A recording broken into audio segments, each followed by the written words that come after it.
Ekitongole kya poliisi kikyakalambidde nga bwe kitagenda kupondooka ku kukuuma ttaka lyabwe okusinziira ku mwogezi wa poliisi mu ggwanga Kituuma Lusoke. Poliisi nkadde nnyo nga kale abamu ku abo abeesaalimbiza ku ttaka lyabwe tebasobola kubawakyanya. Ono okuvayo bw'ati asinzidde mu lukungaana lwa bannamawulire olutudde ku kiraro kya poliisi e Naggulu. Kinajjukirwa nti Ssabbiiti eyise walabikawo akanyolagano ku ttaka lya poliisi ery'ekireka oba giyite barracks era nga guno si gwe mulundi ogusoose ng'abantu ab'ekikola nga kino bagenda ku ttaka lino. Ebaddewo since 1906 naye kati tuyinayo abantu abazze ne baleeta materials ne baziyiwa ku ttaka lyaffe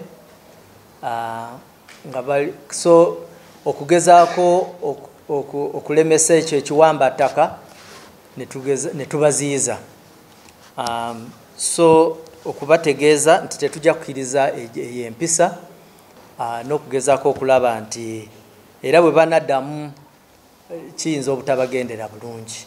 Mu bwofu bwe bumu Lusoke akonyeeko ne ku nsonga z'ekibiina kya NUP. Kinajjukirwa nti Ssabbiiti eyise poliisi yayimiriza enkuŋŋaana z'ekibiina kino ze baali bakuba mu bitundu by'eggwanga ebitali bimu ng'egamba nti ekibiina kino kiyina bye kiteekeddwa okutereeza ku ebyo bye bakkiriziganyako nga baddamu enkuŋŋaana zino.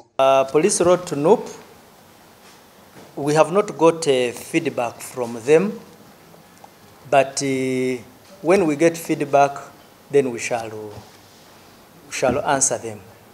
We have always been in contact, and I know and I'm sure anytime they will be getting back to us.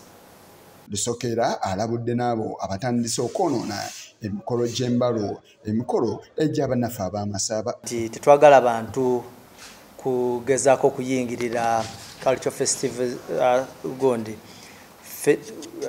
ebivulu ebyo tubadde nabyo for a very long time nga bya ddembe, naye kati wazzeemu bano abasiifufu b'empisa era tetugenda kubakkiriza kweyisa bwe bati. Kinajjukirwa nti omwaka guno emikolo gy'embalo mwe gibadde gikolebwa wabula embaale waliwo abaagenze n'ebisi ne balumya omuntu omu nga Lusoke bw'annyonnyola.